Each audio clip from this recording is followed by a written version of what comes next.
Okay, so welcome back. It's been a little bit since I've recorded a podcast episode. I'm actually in the tiny room of our house, not in the studio. Let me tell you about this room really quickly. It used to be in the garage, and at some point when I moved into the house, I noticed that the previous owner had this room that was framed up.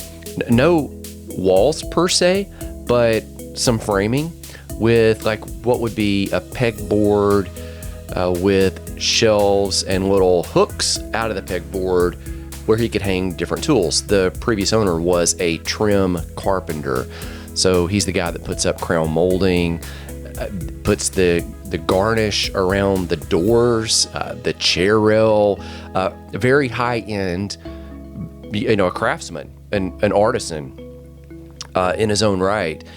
And so he had this little space in the garage. It was a massive garage where he could store tools.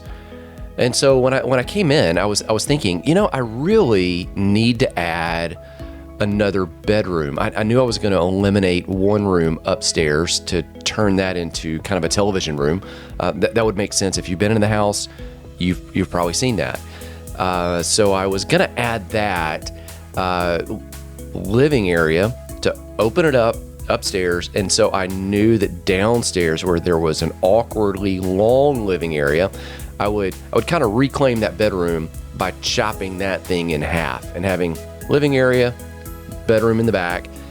And so I wanted to add one more bedroom, and as I was walking through, I thought, I can recapture this space, make a small room, knock a window through the cinder block wall, which I did one day. That was my whole workout. Got a sledge, knocked it, built in a closet, shiplap all the walls. And we've had a couple kids, take their turn using this as their room. At one time, Beth and I had all of the boys living downstairs in the main house, all of the girls living upstairs in what we call the tiny house, which is kind of the add-on extension. It's not a separate tiny house. It's like 1,200 square feet addition that I built during COVID.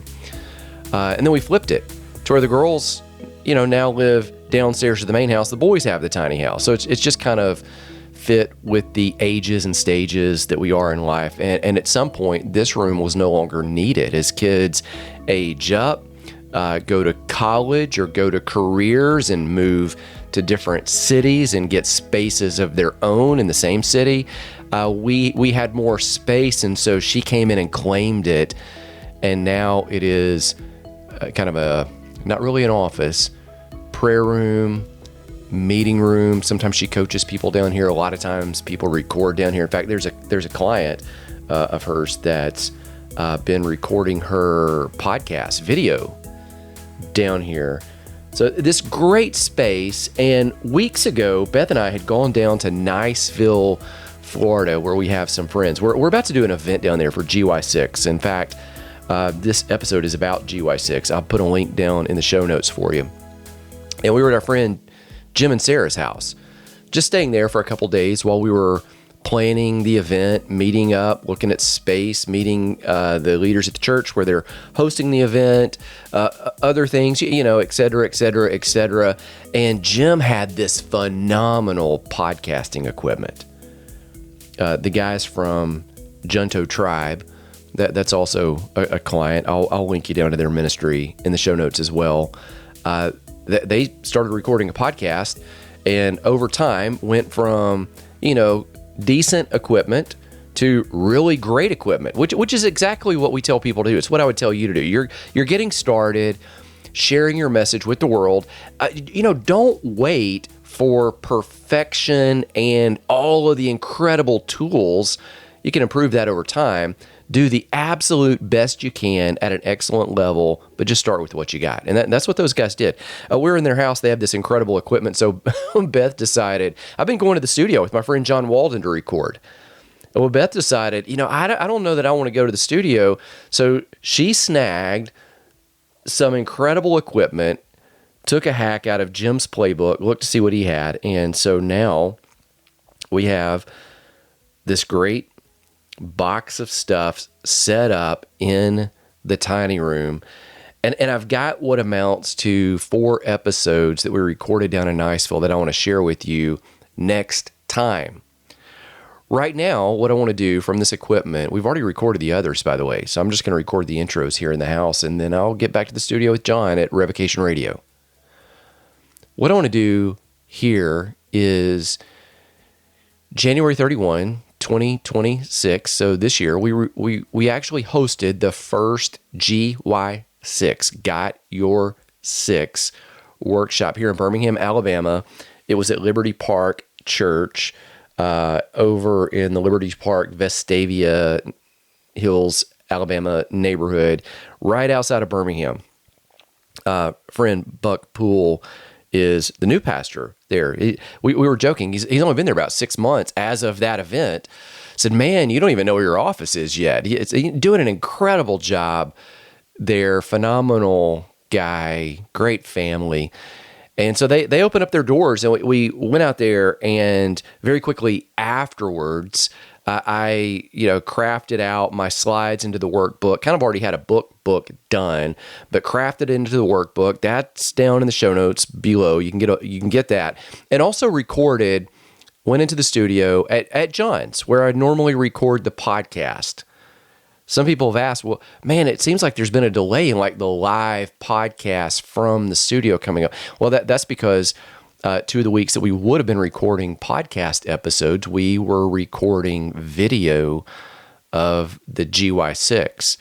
And we did it that way for 2 reasons. Number one, I needed to get it in the can so people can see it and access it and watch it and learn it. We even chopped up some of those into reels for social media, chopped up some for blog post. I'll put a link to some of my favorites down in the show notes so you can just kind of go into that rabbit hole if you want.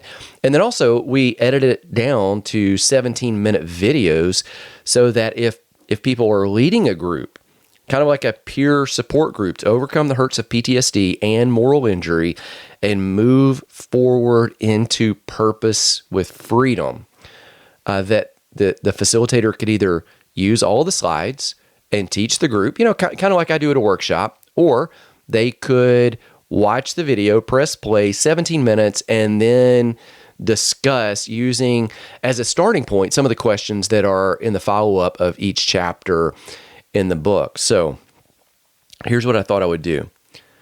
I had already scheduled up, legit scheduled up, looking, because we plan weeks in advance on the podcast. I'd already scheduled up to talk to you today about 2 kinds of healing. Now that's going to make sense when you start unpacking it and getting into it. 2 kinds of healing. Well, that just so happens to be lesson number 1 of GY6 of Got Your 6. It's lesson number 1 in here's what we're calling that course. It's the field guide, is the workbook, the manual, what you use to walk a group through. That's what we teach at workshops.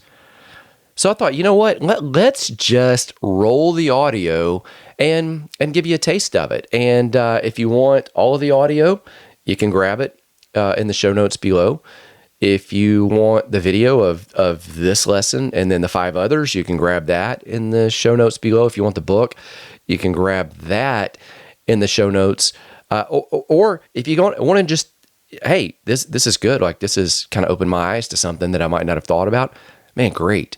Enjoy. Okay, so here it is, and I'll be back at the end.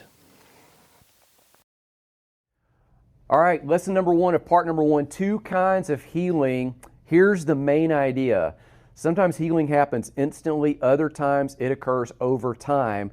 And this is true in all of the areas of our body, our soul, and our spirit. Let me give you the overview of this lesson. Every single lesson, by the way, in this GY6 resource, it has an A, B, C, D, and an E. So here's what you're going to learn. Surprising insights that we see in the New Testament about healing and wholeness. Both types of healing work together. They don't compete, they complement. Healing and health illustrated, what God does and what we do. Many times you must claim your freedom and then walk it out over time, fighting for it long after you've decided it's yours. And then finally, your call and the touch point of the kingdom as it pertains, as it relates to the topic of healing. So here we go.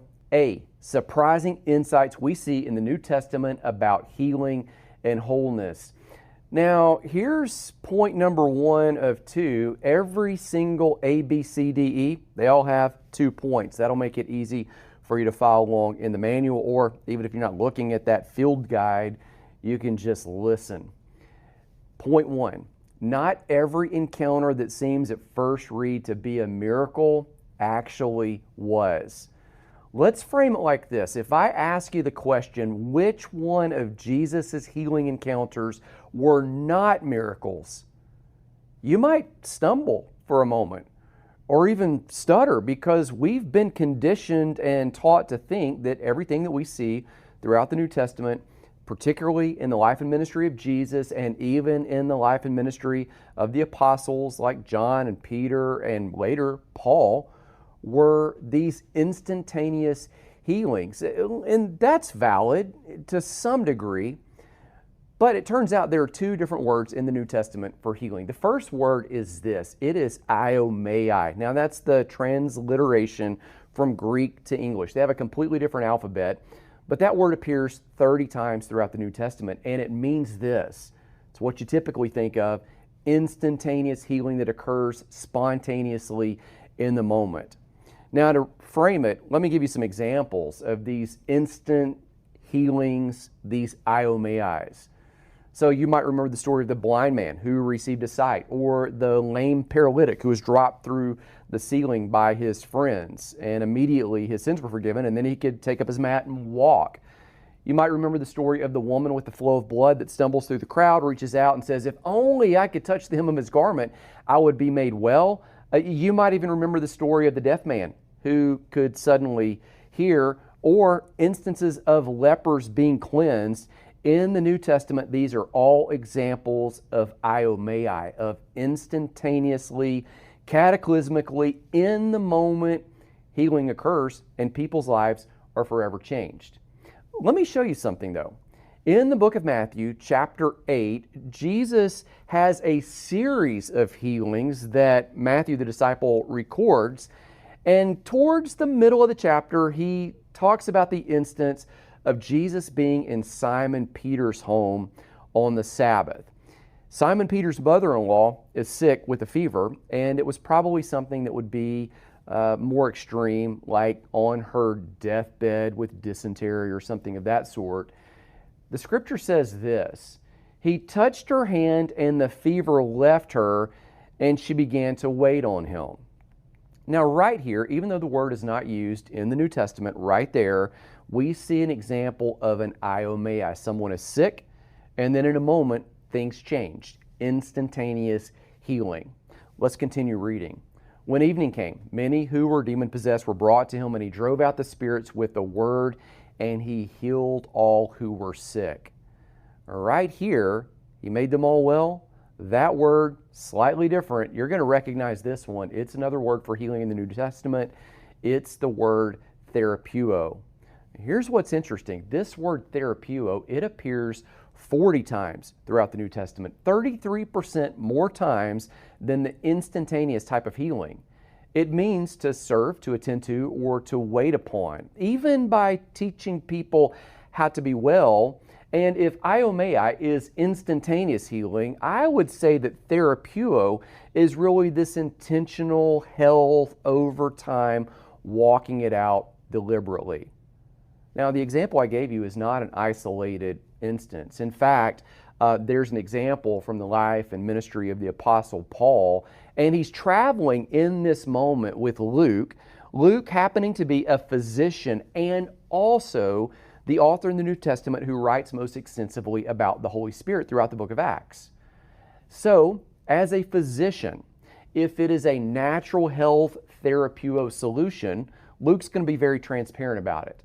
As the author who shares the most insight about the Holy Spirit, Luke is also going to be very clear if this is something that was a miracle that has no other explanation other than divine intervention. Now here's the situation. They are traveling with 270 plus men on the way to Rome, and all of a sudden it's obvious they're facing a storm, a tempest, and the ship is going to crash. An angel even tells Paul and suggests that Paul command all of the people who are on the ship to eat something to strengthen themselves, because everything's about to go overboard, and if they stay together, they'll all survive. Now, when they arrive on the island, they all swim, they get above shore, they're lighting a fire, and they're getting there so where they can warm themselves. And all of a sudden, the locals come out, they lead Paul to the chief's house. The chief is on his deathbed, sick very much in the way Simon Peter's mother-in-law was. And here's what it says. It's Paul went in to see him, and after prayer, he placed his hands and iomai him. Instantly, the chief is made well, and it is an abrupt divine intervention. It's, to use the word we would commonly say, it's a miracle. Now, Luke reports that everybody gathers together. All of the commoners and the crowdspeople and the natives of the island, they all come together. And it says, when this happened, the rest of the sick on the island came, and they were, second word, therapeuo. So here's what we're getting at.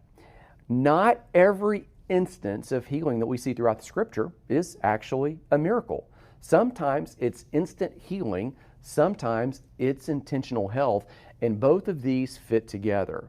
Now, that leads us to point number 2. This teaching is extremely practical, and it makes wholeness and healing seemingly more accessible.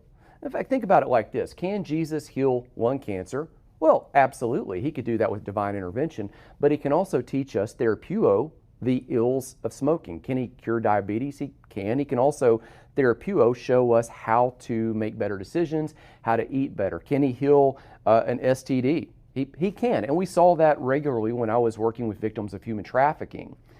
He can also, therapeuo, show us the beauty of giving yourself exclusively to one other person and uniting body, soul, and spirit. Can he heal the physical nuisances that a lot of us have grown to tolerate? He can. He can also give us directions on being alive.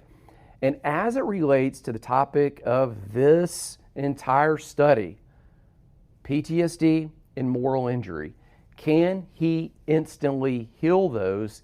He can.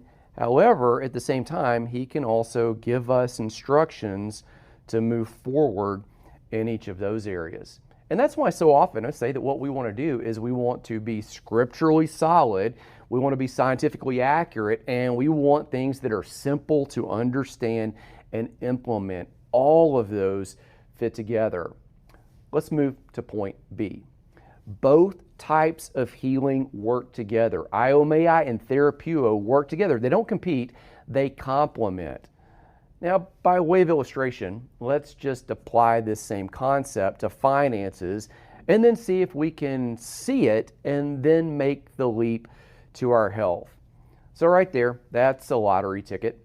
And you would think that if you won the lottery, that all of your financial woes would be solved forever, for perhaps generations.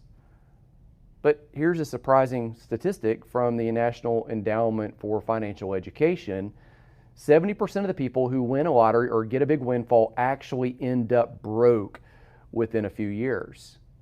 In fact, I think that what we'll see in less than a few years is going to be a slew of documentaries on Netflix talking about all of the NIL deals with college athletics, when you have people that receive, let's just call it what it is. It's a financial iomai. It should be a life-changing miracle, yet if you don't know how to steward it, you don't walk it out, you don't therapeuo it on the back end, even after God does something divine and intervenes, then we might have a health disruption. Doctors say this, that cancer is far from being a curse of genetics. It's only 5 to 10% genetic. It's in your DNA. 90 to 95% of it is environmental. It's in what you do and what you eat and where you live and where you work and other factors such as stress, which then leads me to point two, a simple equation about health.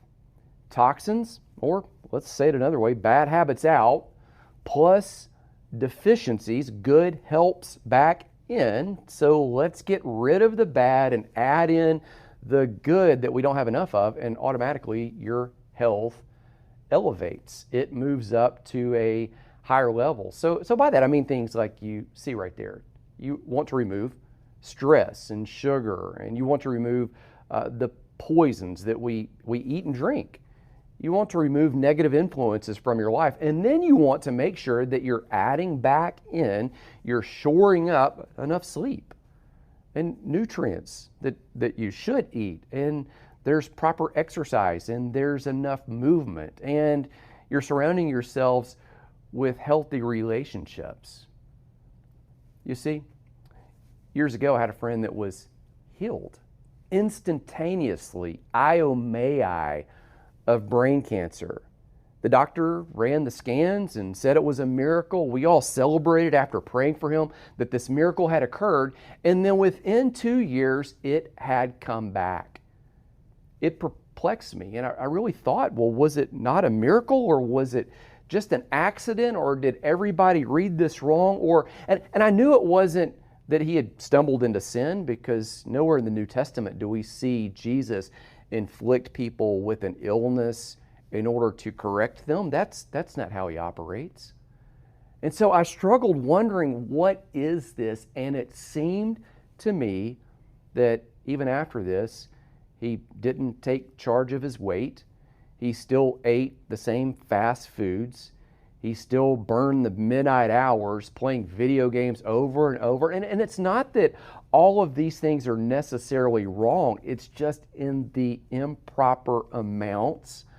Some of these things are toxins, and when we don't add in the right things, when we don't, in other words, therapeuo our way forward and steward the iomai that we've received, then sometimes we fall back into that 90 to 95%, to where natural unhealth is a natural consequence of doing things that aren't helpful. Here's a quick application before we move to the next point. If the iomai, the miracle comes, you want to walk it out with therapeuo, with intentionality. And at the same time, therapeuo and intentionality can over time reap the same results as a miracle as an iomai. I've told people my story before that years ago I was 50 pounds heavier, overweight, out of shape, my bones were creaking, I was aging way too fast, all kinds of digestive issues, and so many other health issues that when I honestly started losing weight and exercising, not for health reasons, purely for cosmetic vanity reasons, within just a few months, all of those health issues disappeared. What caused it? It wasn't an iomai, it was the results of what I would say is therapeuo, intentionally walking it out over time. And this is what you're going to see work body, soul, and even spirit. Well, let's take a closer look. Healing and Health Illustrated, what God does and what we do. Point number one, healing is something that God does, and health is something that we do. Both of these, as I've said, work together. Now, this is just my arbitrary definition, and I know it's not scientific, and there's so many variables here, but for simplicity, and so we can understand it and apply these two words to our situation, let's look at it like this, that iomai, that instant healing, that's really something God does. And then let's look at the other side and say that perhaps health, therapeuo, walking it out over time, intentionally, intentional health, that's the stuff that we do. Point number two, you and I often expect instant healing when really we need to contend for iomai, so we need to pray for it. We need to ask for the miracles. But at the same time, we need to intentionally walk in therapeuo. Let me give you an example on the screen. Here's what occurs so many times, whether it's weight loss or it's getting stronger or you're dealing with some emotional stuff. We so often anticipate going to the gym or going to the psychologist or the counselor or the pastor, whoever it is that we're getting help from, and injecting one therapeutic resource. And then all of a sudden, all of the symptoms that we've worried about, they're going to completely go down and will be transformed. Well, when we do that, we're really looking at therapeuo and walking out health as if it's an iomai, an instantaneous healing. And again, we want to celebrate those when they occur and then still walk them out. Let me show you more like what therapeuo looks like, the stuff we do. It looks more like a therapeutic resource, and then the symptoms go down. Another therapeutic resource, symptoms go down, or they might go up just a little bit. Therapeutic resource, and over time you get better. You know this, you go to the gym, and the first week when you go to the gym, you feel so sore and nobody can tell that you've done all this work. You might not have even lost any weight. The scale hasn't moved, or barely. Your clothes are still the same. You still feel overweight, sluggish. You still feel out of shape and tired and sore, and sometimes even hungry. But just a few weeks later, multiple months later, things are totally different. It's all changed. It's all transformed. When I was losing that weight, I was in the room with people just 3-4 months later that didn't even recognize me, that had been in the room with me just months prior. And I think the same can be true when we start talking about the matters of the soul and the spirit, which is where we're focusing in this workbook. D. Many times you must, now catch this, claim your freedom and then walk it out over time, especially if we're doing it the therapeuo way. Fighting for it long after you've decided it's yours.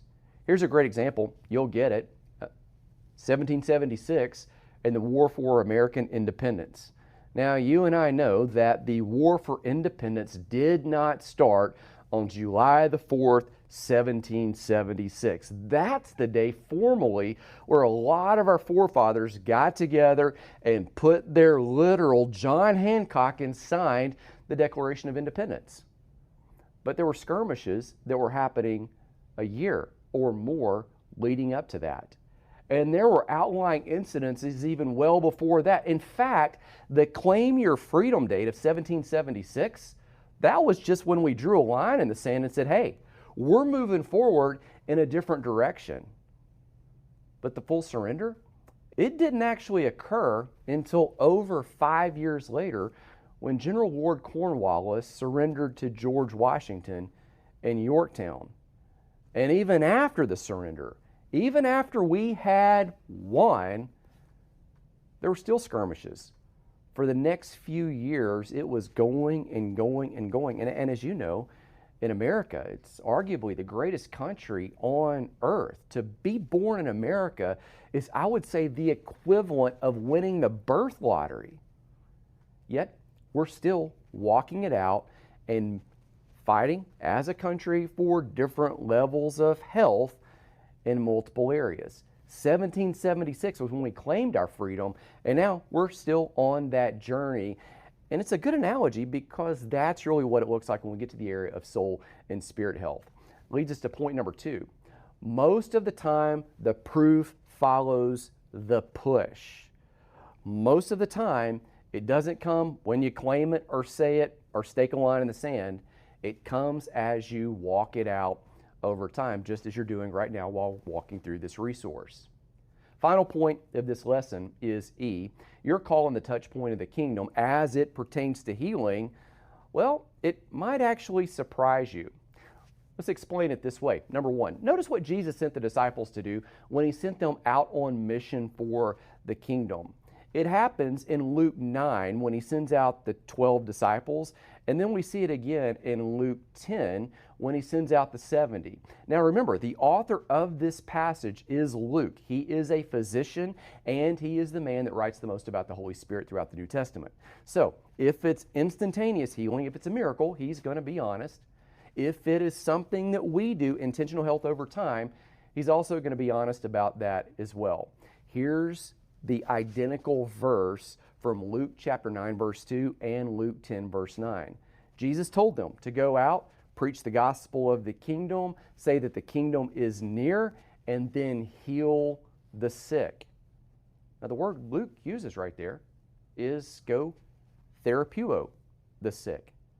Or to say it another way, go teach people how to be well, how to live whole. Or to add another layer to it, teach them how to live an elevated life. You see, that means that your call and my call, and yes, we know the disciples did miracles. We see them all throughout the New Testament. There's no disputing that God still even does miracles today. But right here, pay attention. Number 2, our call is to elevate people, even ourselves and each other, into a higher way of living. How do we do that? It's because there's 2 kinds of healing. There's the instant healing that God does, and then there's the intentional health over time as we walk it out.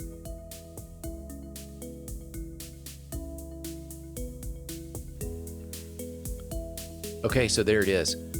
I would love to know what you think. And I would love to know your most pressing questions or how it hits you. The other day, I was on my stories on social media, and something just kind of came to me. I said something like, hey, some of you are watching the stories and reels, and you get it. And I bump into you all the time when I'm at the store or the coffee shop or an event or I'm speaking somewhere, or, we see each other maybe at church or the kids, little league, soccer games, whatever, a high school game. And you say, hey, I've been watching and I learned whatever. And a lot of times, you don't like or comment, that which is completely okay. I get it, because some of the stuff that we talk about is pretty raw. So I left this statement on there on the story. Said, hey, if you got a question, just ping me back. It doesn't have to be public. Just ping me back in the PM or DM, a private message, direct message, or if you got my text or cell number, just call me or text. And here's what was really, I was going to say really cool. That kind of understates. It was really exciting is some people started doing that. So here's what I say as I sign off is comments, questions, anything else. You know where to find me. I'm happy to take the conversation farther. Always love hearing from you. My prayer as we go is that the Lord bless you, keep you, be gracious, shine His face of favor upon you. May you sense this, because there's 2 kinds of healing, and they both work together.